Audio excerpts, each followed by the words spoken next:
Ciao a tutti ragazzi, bentornati sul mio canale, io sono Luca e oggi, come promesso, parliamo del solo di Adrian Smith nella canzone The Wicker Man. Visto che vi avevo appunto chiesto come sondaggio, diciamo, se questo tipo di video sarebbero stati graditi, voi mi avete risposto sì, e quindi oggi proviamo a fare questo piccolo esperimento, ok?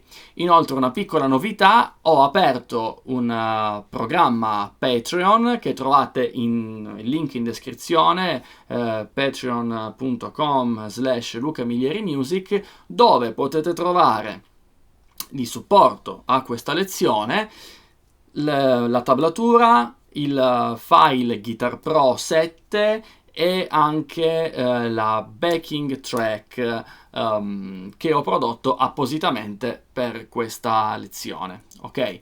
Inoltre saranno disponibili anche altre cose come eventuali patch della Moer GE200, due altre cose che saranno disponibili prima del sound tutorial, insomma, che potrete direttamente scaricare il file, ma vediamo strada facendo, insomma, tutte queste piccole novità. Ma veniamo quindi a noi, l'assolo di The Wicker Man. Allora, perché ho deciso di fare questo video? Oltre al fatto che, appunto, è una bella canzone che ci piace, abbiamo, insomma, visto che ci sono un sacco di fan degli Iron Maiden tra i miei iscritti, credo che questo assolo sia particolarmente didattico in qualche modo perché è ben suddiviso. Io sono un po' un fan di collezionare ingredienti, come se fosse, come se insomma la musica fosse paragonabile alla cucina. E io trovo che in questo assolo ci siano una serie di ingredienti che sono ben scelti, ok? Che cosa intendo? Intendo che spesso quando magari noi non siamo contenti dei nostri assoli, delle nostre improvvisazioni o dei nostri assoli che magari scriviamo, tante volte non siamo contenti perché la qualità degli ingredienti che noi abbiamo, una volta magari si potevano chiamare i lick, ancora adesso per carità, però diciamo che ingredienti mi piace un pochino di più perché è una cosa un pochino meno sterile rispetto al lick e basta di per sé. E quindi dicevo, tante volte in realtà dovremmo lavorare di più sulla quantità e la qualità degli ingredienti che abbiamo al fine di costruire un solo che sia improvvisato o scritto che ci possa soddisfare di più. Allora, quali sono gli ingredienti che Adrian Smith ha scelto per questo solo? Gli ingredienti sono fondamentalmente 4/5 e suddividono infatti proprio l'assolo in 4 parti e, tra virgolette, molto schematico, si vede proprio frase, frase, frase, frase, in una maniera che però è assolutamente efficace, non è così complessa e quindi può essere un ottimo esempio per permettere a chiunque di cominciare a entrare dentro questo modo di ragionare che potrebbe essere assolutamente efficace per avere un linguaggio e una padronanza dello strumento migliore quando affrontiamo un assolo.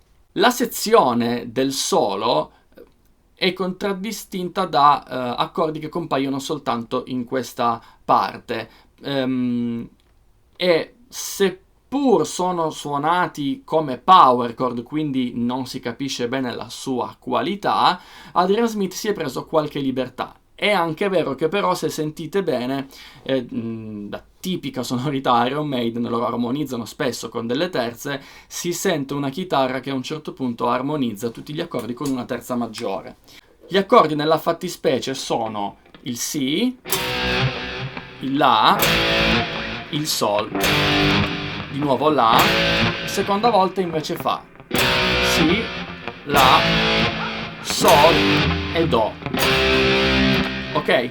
Quindi qua in realtà avremo un po' di scelte, nel senso che diatonicamente parlando questa progressione di power chord potrebbe essere varie cose e Adrian Smith sceglie di innanzitutto la sua testa, immagino, naturalmente sempre un po' un reverse engineering quello che facciamo, ma sta pensando comunque come centro, non vorrei dire tonale, ma come base, come gravità, proprio il Si. E su questo accordo lui fa fondamentalmente due tipi di scelte. Uno di pensarlo come frigio, e la seconda scelta è pensarlo come frigio di dominante. Ok? Cosa vuol dire questa cosa? Vuol dire che praticamente in un caso lui pensa di utilizzare la scala di Mi minore naturale e nell'altro caso la scala di Mi minore armonico. Ok, Mi minore armonica. Seppur è un piccolo excursus di pentatonica che ci fa capire che davvero lui sta pensando alla scala di Si, che sta pensando al centro tonale, se vogliamo, anche se non si può dire tonale perché non siamo in una tonalità, è più una modalità, ma comunque il suo centro, la sua gravita appunto sulla fondamentale di Si. E questo è un altro punto importante da capire, perché quando noi affrontiamo un assolo dobbiamo capire che le note che stiamo suonando hanno un peso, una relazione non soltanto tra di loro, ma soprattutto in base a quello che accade sotto livello armonico.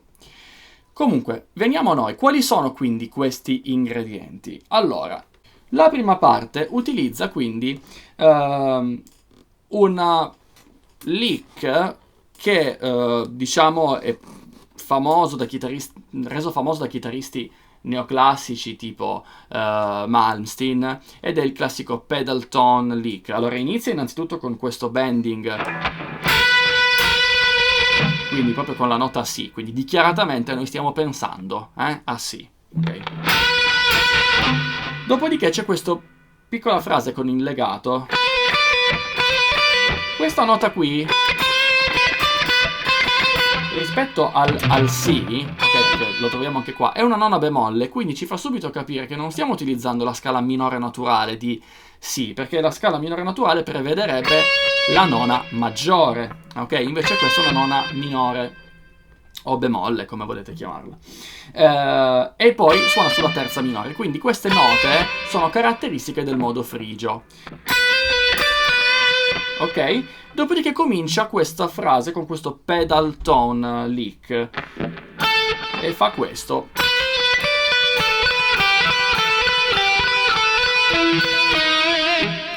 Ok, faccio rivedere.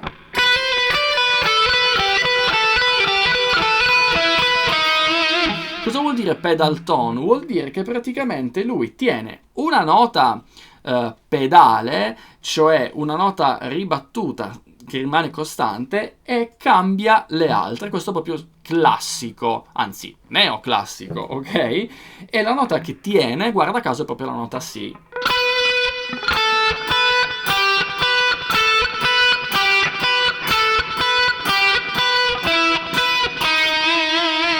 Occhio però che qui lui termina su una nota che fino adesso non avevamo ancora sentito. Questa nota è il Re diesis ed è la terza maggiore rispetto a Si, ok? Quindi non possiamo più parlare di modo frigio perché il frigio è un modo minore, ok? Questa nota è anche la settima maggiore rispetto a Mi, e va da sé che questa nota fa parte della scala minore armonica di Mi, oppure la scala frigia di dominante, oppure come la chiamano i jazzisti, scala misolidia B9 B13 di Si.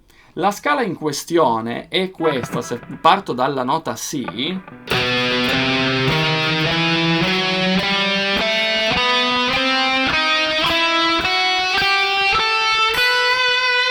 ok? Quindi questa scala qui, vedete che praticamente ha questo suono un pochino arabeggiante, ed è la stessa scala, perché se parto da Si e arrivo fino a Si avete visto la diteggiatura, ma se volessi partire da Mi,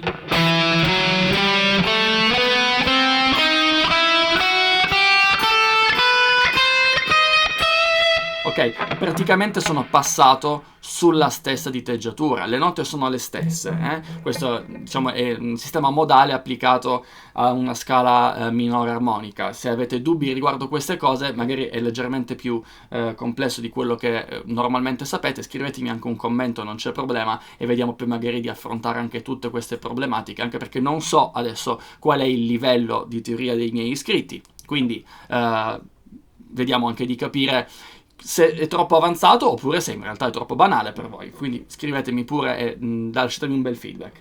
Quindi dicevo, qui la scelta è stata quella di cambiare. Prima eravamo sulla scala di Si frigio e poi siamo andati su un Si frigio di dominante, oppure possiamo considerare prima abbiamo utilizzato il Si frigio, che vuol dire anche essere in Mi minore, e dopo siamo andati su un Mi minore armonico, se preferite ragionare in questi termini. Uno si chiama modo parallelo, l'altro in modo derivativo, senza stare a diventare troppo matti con la nomenclatura, l'importante è che il concetto sia chiaro.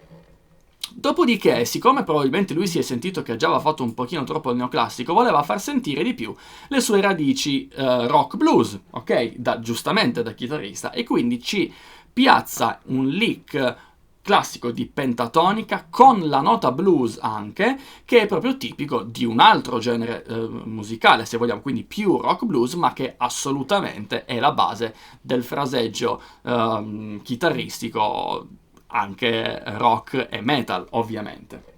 E la frase è questa.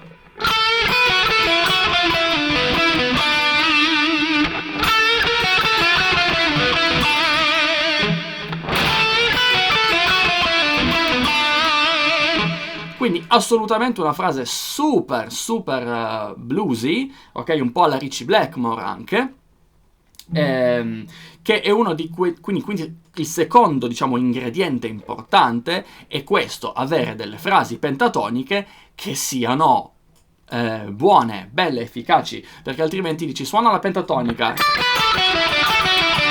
e questo non è buono, mentre questo assolutamente ha un altro impatto. Lui poi attacca però direttamente questo frammento, quindi di nuovo di scala minore armonica di Mi, oppure frigio di dominante di Si, e fa questo.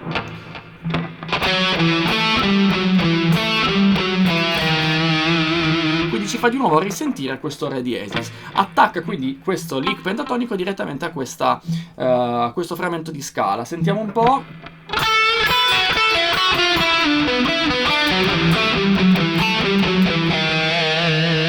Quindi qua è stato veramente molto bravo a collegare due mondi che sono abbastanza agli opposti, perché la prima parte è davvero, appunto, deriva da un fraseggio rock blues, mentre la seconda è più una sonorità, se vogliamo, quindi neoclassica, ok? Che non è una cosa semplice da accostare. Qui secondo me è veramente fatto bene, perché anche a livello compositivo proprio si sente una ottima fluidità nel solo e non è forzato per niente, ok? Quindi yes. Ora andiamo a vedere un ulteriore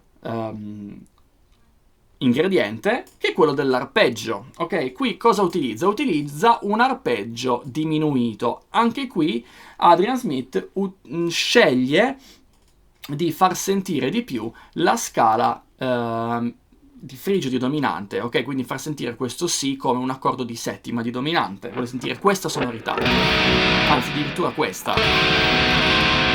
ok? Con la nona bemolle. Come fare? Utilizza quindi un arpeggio diminuito, ok? Che una diteggiatura possiamo vederla qui, partendo dal Re diesis, appunto, dalla terza maggiore. Quindi questa porzione, ok, se la volessi fare tutta potrei partire da qua, dalla settima di Si.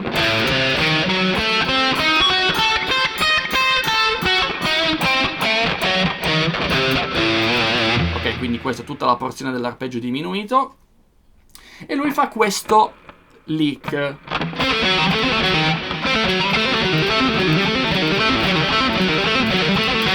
ok? Che ripete poi spostato in maniera assolutamente analoga, però sul set di corde successivo.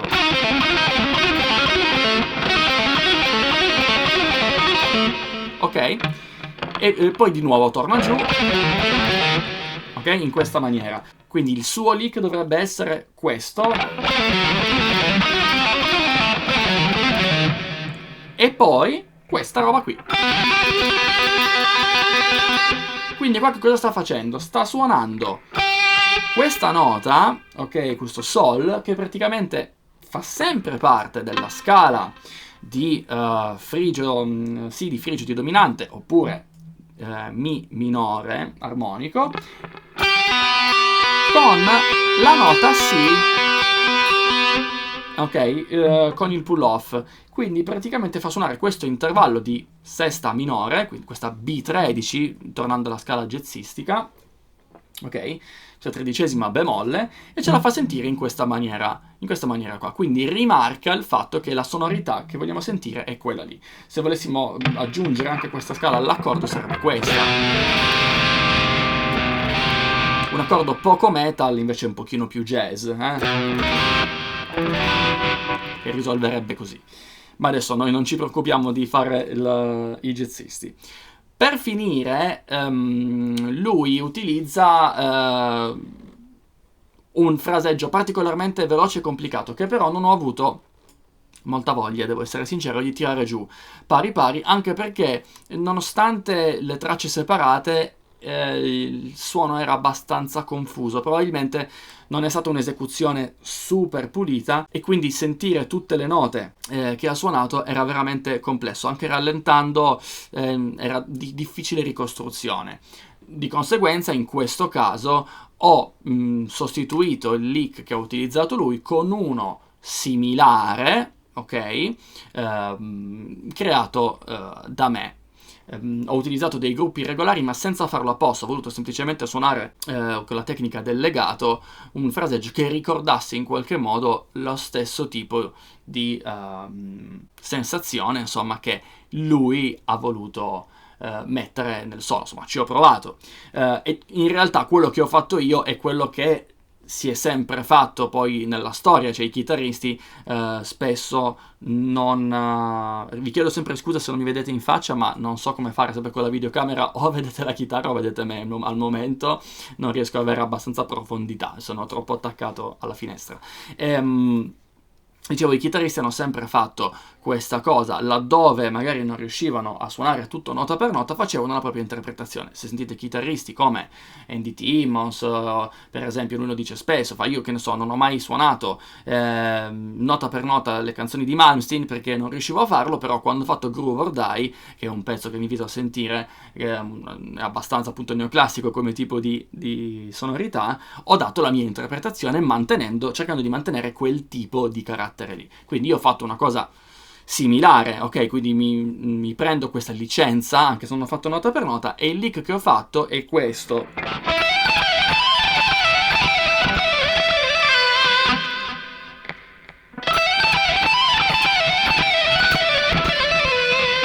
Ok? Ho fatto questa roba qua, anche in realtà non è proprio super pulitissima, però ho utilizzato una scala di Mi minore. In questo caso ho utilizzato Mi minore naturale, quindi ho fatto sentire, diciamo, più il Si come fosse frigio piuttosto che frigio di dominante, e ho semplicemente utilizzato una specie di pattern un po' malmsteeniano, se vogliamo, dove non ho tenuto troppo conto della suddivisione, ma ho tenuto più conto delle note su cui volessi arrivare come accenti. Quindi questa è stata la mia prima parte.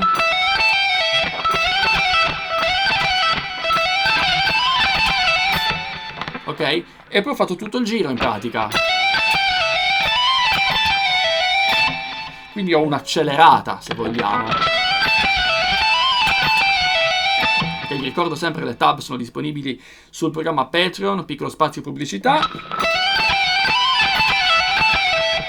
Dopodiché uno slide e ho fatto lo stesso fraseggio.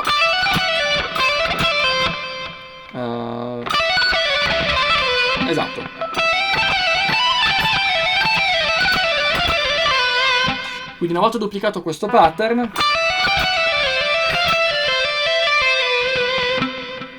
sono ritornato, diciamo, praticamente sulla nota sì.